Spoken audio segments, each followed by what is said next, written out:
Hello friends, स्वागत है आपका आपके YouTube channel non stop study पर। मेरा नाम है अमित सोनी और आज हम पढ़ेंगे अपनी साइंस की क्वेश्चन सीरीज का पार्ट 3। पार्ट 1 और पार्ट 2 हम पहले ही कंप्लीट कर चुके हैं। अगर आपने मेरी पिछली वीडियो नहीं देखी है तो इस वीडियो के डिस्क्रिप्शन में मेरी पिछली वीडियो का लिंक दिया हुआ है, आप वहां जाकर देख सकते हैं। चलिए फ्रेंड्स, स्टार्ट करते हैं बिना किसी देरी के और देखते हैं अपना पहला प्रश्न। हमारा पहला प्रश्न है,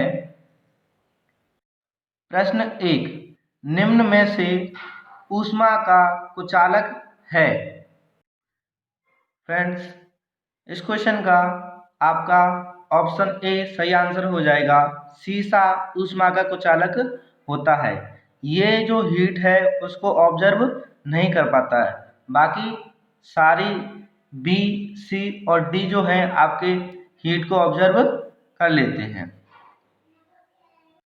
देखते हैं अपना अगला प्रश्न। प्रश्न 2, ऊर्जा का ऐसा ही मात्रक क्या है। फ्रेंड्स, इस क्वेश्चन का आपका ए ऑप्शन सही हो जाएगा। ऊर्जा का ऐसा ही मात्रक जूल होता है। न्यूटन किसका मात्रक होता है? न्यूटन आपका बल का मात्रक होता है। वाट किसका मात्रक होता है? वाट शक्ति का मात्रक होता है। और केल्विन किसका मात्रक होता है? केल्विन आपका तापमान का मात्रक होता है। हमारा अगला प्रश्न है प्रश्न 3, जल किस डिग्री तापमान फ़ारेनहाइट पर जमता है। फ्रेंड्स, यहाँ पर फ़ारेनहाइट में पूछा है, सेल्सियस में नहीं। तो इस क्वेश्चन का आपका ऑप्शन ए सही आंसर हो जाएगा। फ़ारेनहाइट पैमाने पर जल 32 डिग्री पर जमता है, जबकि सेल्सियस पैमाने पर 0 डिग्री पर। देखते हैं अगला प्रश्न। प्रश्न 4, अधिक ठंडे देशों में पानी की पाइप क्यों फट जाती हैं। क्योंकि पानी की पाइप सिकुड़ जाती हैं, क्योंकि जमने पर पानी फैलता है, निम्न वायुमंडलीय दाब के कारण, या उपयुक्त सभी। फ्रेंड्स, इस क्वेश्चन का आपका ऑप्शन बी सही आंसर हो जाएगा, क्योंकि जमने पर पानी फैलता है। होता क्या है, ठंडे देशों में जब तापमान 4 डिग्री सेल्सियस के नीचे चला जाता है तो पानी जो है जमने लगता है और बर्फ जमने लगती है, जिससे क्या होता है, पानी का जो आकार होता है थोड़ा सा बढ़ जाता है और उस वजह से पाइप फट जाती हैं। देखते हैं अपना अगला प्रश्न। प्रश्न 5, किलोवाट घंटा किस का मात्रक है।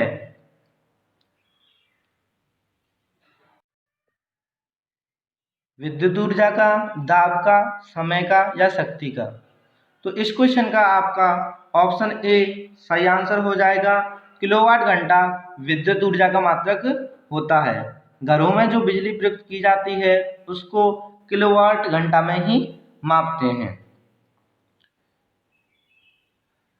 देखते हैं अपना अगला प्रश्न। प्रश्न 6, रेफ्रिजरेटर खाद्य सामग्री को खराब होने से बचाता है, क्योंकि इसके कम तापमान पर रोगाणु मर जाते हैं, इसके कम तापमान पर जीवाणु और फफूंदी निष्क्रिय है, इसके कम तापमान पर रोगाणु जम जाते हैं, यह खाद्य पदार्थों को रोगाणु रहित कर देते हैं। इस क्वेश्चन का आपका ऑप्शन बी सही आंसर हो जाएगा। रेफ्रिजरेटर जो है वो जीवाणु और फफूंद को निष्क्रिय कर देता है, वो वहां पर क्रिया नहीं कर पाते हैं। देखते हैं अपना अगला प्रश्न। प्रश्न 7, संवहन निम्न में से किस में होता है। ठोस में, गैस में, द्रव में, या ऑप्शन डी विकल्प बी और सी दोनों। हमने पिछली वीडियो में देखा था संवहन क्या होता है। ऊष्मा के संचरण की वह विधि जिसमें अणु अपना स्थान छोड़ देते हैं, या हम कहें एक स्थान से दूसरे स्थान पर वो जाते हैं, तो ऐसा द्रव और गैसों में होता है। ऊष्मा का संचरण संवहन विधि द्वारा द्रव और गैसों में होता है। तो इस क्वेश्चन का आपका ऑप्शन डी सही हो जाएगा, विकल्प बी और सी दोनों। जबकि ठोसों में जो ऊष्मा का संचरण होता है वो चालन विधि द्वारा होता है। देखते हैं फ्रेंड्स अपना अगला प्रश्न। प्रश्न 8, निम्न द्रव में से किसका वाष्पन सबसे पहले होगा? अल्कोहल का, मिट्टी के तेल का, जल का या पेट्रोल का? इस क्वेश्चन का आपका ऑप्शन ए सही आंसर हो जाएगा। अल्कोहल का वाष्पन सबसे पहले होगा। फ्रेंड, जिस पदार्थ का क्वथनांक कम होगा उसी का वाष्पन सबसे पहले होगा। तो इस क्वेश्चन का आपका ऑप्शन ए सही आंसर है। देखते हैं अगला प्रश्न। प्रश्न 9, बादल निम्न कारण से वायुमंडल में तैरते हैं? कम घनत्व, निम्न दाब, तापमान या पृष्ठ तनाव? इस क्वेश्चन का आपका ऑप्शन ए सही आंसर हो जाएगा। बादल कम घनत्व के कारण वायुमंडल में तैरते हैं। फ्रेंड्स, कोई भी दो पदार्थ यदि उनमें से एक पदार्थ का घनत्व कम है तो दूसरे पदार्थ पर तैरने लगता है। घनत्व का मतलब होता है किसी पदार्थ का घनापन या गाढ़ापन। आपने देखा होगा पानी के ऊपर तेल तैरने लगता है। इसका कारण ये है कि पानी का घनत्व ज़्यादा होता है और तेल का घनत्व कम होता है। इस कारण से तेल पानी पर तैरता है। ऐसे ही बादल का घनत्व कम होता है और वायु का घनत्व ज़्यादा होता है, जिसकी वजह से बादल जो हैं वो वायुमंडल में तैरने लगते हैं। देखते हैं अपना अगला प्रश्न। प्रश्न 10, निम्न तापमान किससे मापा जाता है? पारदमीटर से, पायरोमीटर से, अल्कोहल मीटर से या अमीटर से?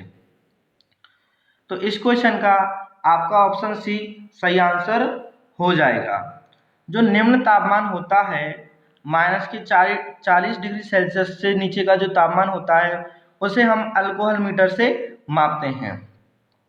फ्रेंड, जो आपका थर्मामीटर होता है उसमें जो पदार्थ होता है वो पारा होता है जो माइनस के 39 डिग्री सेल्सियस पर जम जाता है। इस वजह से हम थर्मामीटर से निम्न तापमान को नहीं माप सकते, इसलिए उससे नीचे के तापमान को मापने के लिए हम अल्कोहल मीटर का इस्तेमाल करते हैं, क्योंकि अल्कोहल जो है वो माइनस के 115 डिग्री सेल्सियस पर जमता है।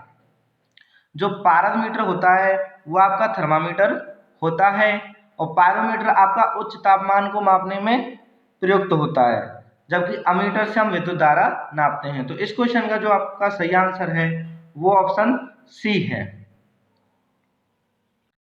देखते हैं फ्रेंड्स अपना अगला प्रश्न। प्रश्न 11, किसी परमाणु के कक्ष संख्या n में अधिकतम कितने इलेक्ट्रॉन हो सकते हैं? 2n², 3n², n² या n²/2? इस क्वेश्चन का आपका ऑप्शन ए सही आंसर हो जाएगा। किसी परमाणु की कक्ष संख्या n में अधिकतम 2n² इलेक्ट्रॉन हो सकते हैं। अगर कोई परमाणु है और उसमें ये आपके कक्ष हैं, या आप इसको नाभिक मान लीजिए, और ये जो बाहर हैं वो आपके कक्ष हैं, तो पहले कक्ष में कितने इलेक्ट्रॉन हो सकते हैं? 2n²। मतलब अगर पहला कक्ष है तो 2 × 1 का स्क्वायर, तो टोटल उसमें केवल 2 इलेक्ट्रॉन होंगे। जबकि दूसरे में कितने होंगे? 2n का स्क्वायर, मतलब n की वैल्यू 2 होगी तो 2 का स्क्वायर 4, दूसरे में 8, तीसरे में 18। इसी प्रकार से इलेक्ट्रॉन होते हैं और अधिकतम 2n² हो सकते हैं, इससे कम हो सकते हैं, इससे ज़्यादा नहीं। देखते हैं अपना अगला प्रश्न। प्रश्न 12, प्रकाश संश्लेषण की अभिक्रिया में कौन सी गैस काम आती है? Carbon dioxide, oxygen, sulphur dioxide और नाइट्रोजन? इस क्वेश्चन का आपका ऑप्शन ए सही आंसर हो जाएगा। प्रकाश संश्लेषण की अभिक्रिया में कार्बन डाइऑक्साइड गैस काम आती है। जल और कार्बन डाइऑक्साइड की उपस्थिति में जो पेड़ पौधे हैं वो ग्लूकोज बनाते हैं।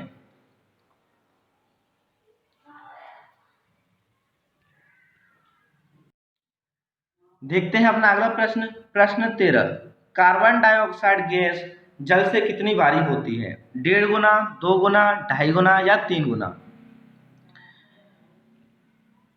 इस क्वेश्चन का आपका ऑप्शन ए सही आंसर हो जाएगा।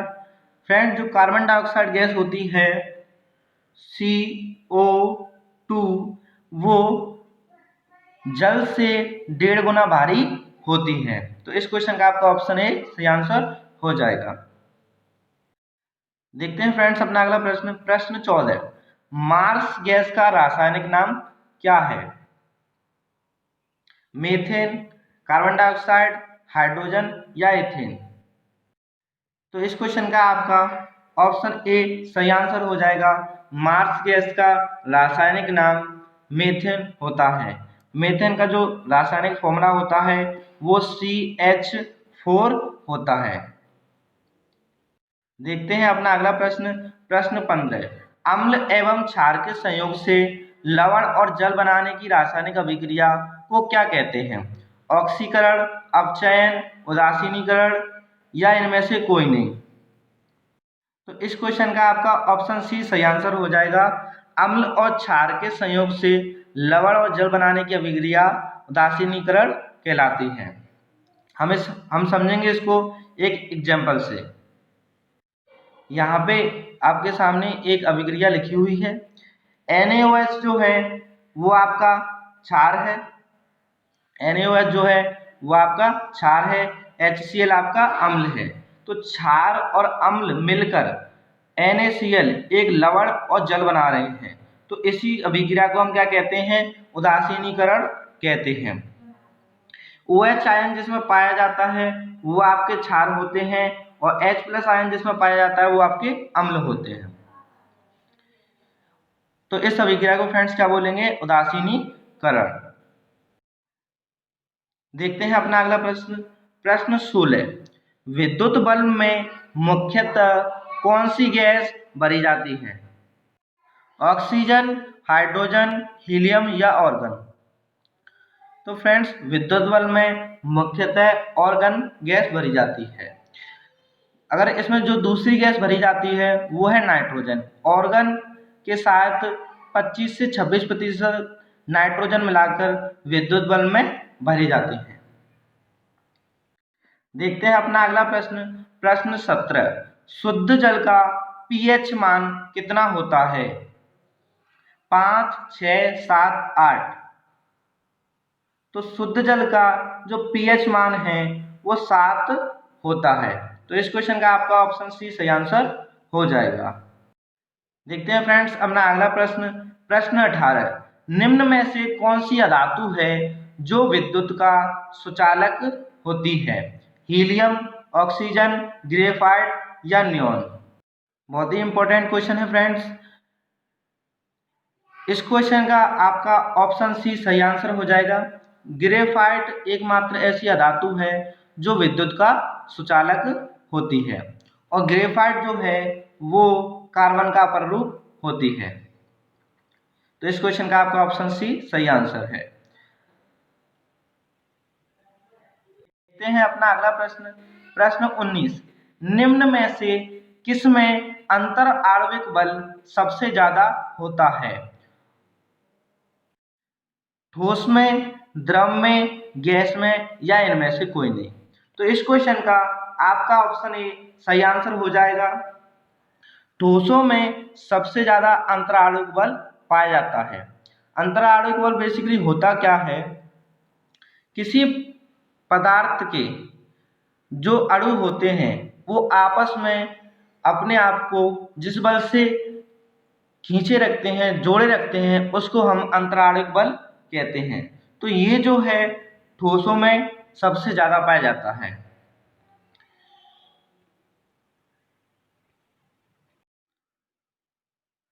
आप इस इमेज से समझ सकते हैं, ये ठोस के जो हैं अणु हैं, ये द्रव के अणु हैं और ये गैस के अणु हैं।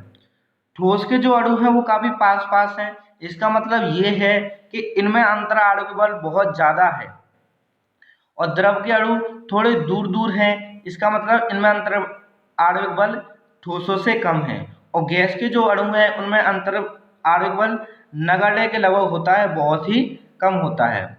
जिस पदार्थ का अंतराणविक बल जितना ज़्यादा होगा उसको अपने आप से पृथक करना उतना ही कठिन होगा, क्योंकि ठोस के जो अणु हैं वो काफ़ी पास पास होते हैं, तो उनको अलग करने के लिए काफ़ी बल लगाने की या ऊर्जा लगाने की आवश्यकता होती है।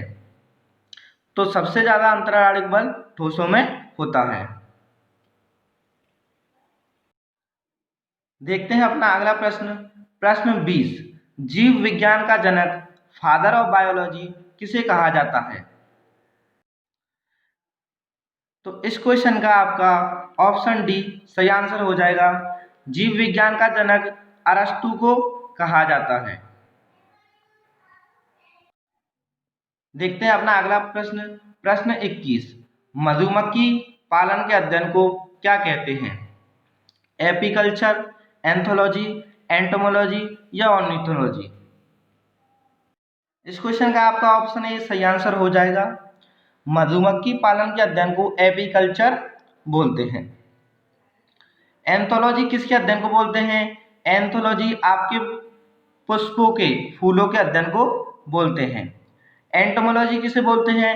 एंटोमोलॉजी कीटों के अध्ययन को बोलते हैं। जो इंसेक्ट आपके होते हैं उनके अध्ययन को हम एंटोमोलॉजी बोलते हैं। ऑर्निथोलॉजी किसको बोलते हैं?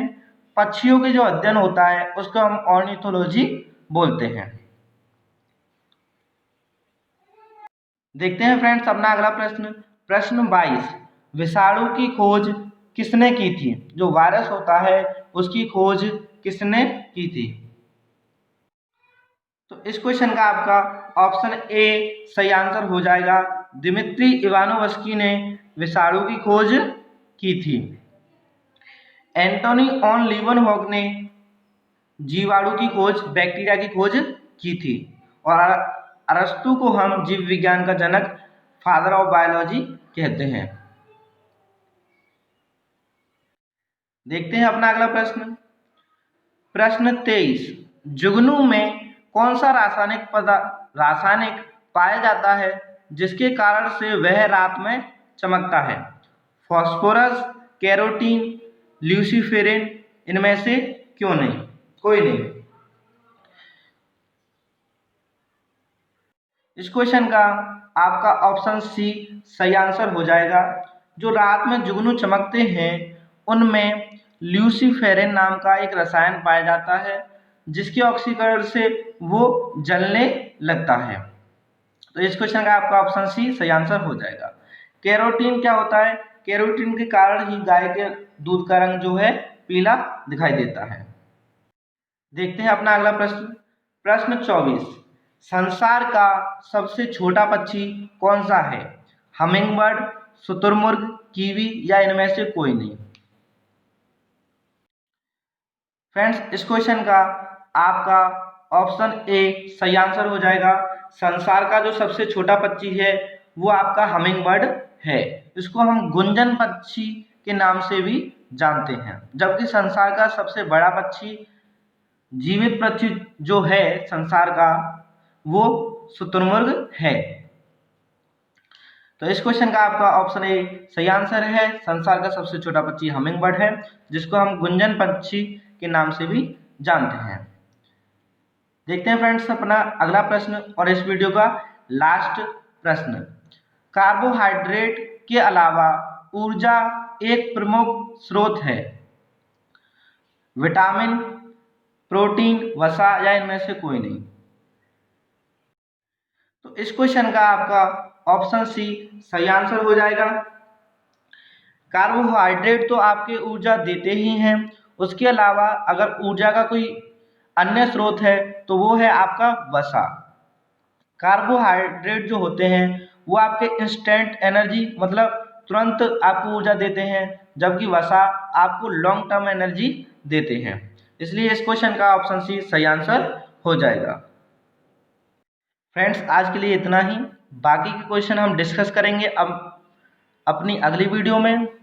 अगर वीडियो पसंद आई हो तो वीडियो को लाइक कीजिए, कमेंट कीजिए, शेयर कीजिए और चैनल को सब्सक्राइब कीजिए। धन्यवाद।